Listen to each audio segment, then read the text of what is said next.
Teenagers and cannabis use, why it's a problem and what can be done about it.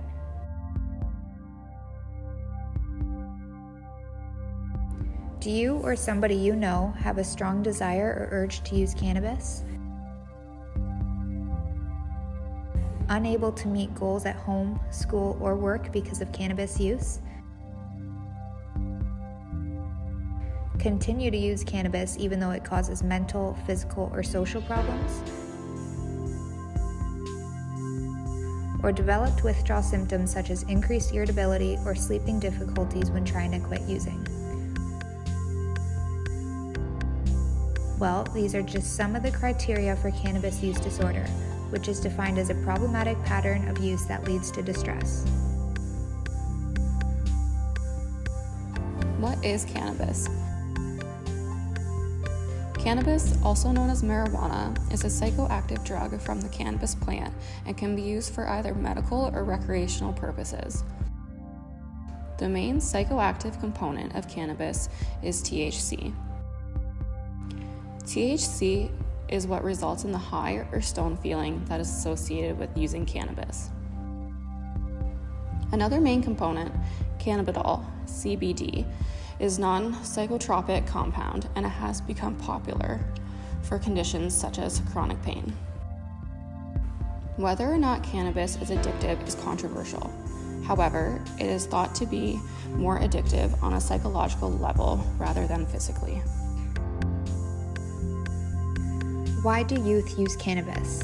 There are many different reasons youth might use cannabis. These include using for social reasons, such as wanting to fit in, using as a method of coping with their problems, and using in an act of rebellion. So what do we know? Cannabis has a major influence on the brain. The brain has two natural occurring cannabinoids, anandamide and 2-AG. These neurotransmitters bind to cannabinoid receptors. These receptors are located in the prefrontal cortex, which is involved in personality and executive functions. The amygdala, which is involved in emotion and memory. The cerebellum, which is involved in and regulates motor movements. And many other regions such as the hippocampus, anterior cingulate, and the basal ganglia. Cannabis use in the teenage years can have a negative impact because it can act as a disruption to the brain's reward system. The THC component in cannabis activates the brain reward system, increasing the pleasure neurotransmitter, dopamine. When there is too much of this dopamine, the brain tries to maintain balance by responding with decreased dopamine production, resulting in negative changes in emotion and behavior. We also know that cannabis use can lead to structural and functional changes in the brain, such as altered connectivity, reduced brain volume, impaired memory and cognition, and altered mood, thoughts, and emotions.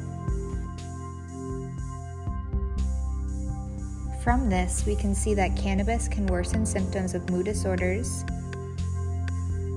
eating disorders, and child behavioral issues. And research has also found a link between excessive cannabis use and the onset of schizophrenia. What do we not know? It is not clear whether cannabis use increases the risk of developing a mental illness or if mental illness leads to increased use of cannabis. We have not yet determined if cannabis use increases or decreases anxiety.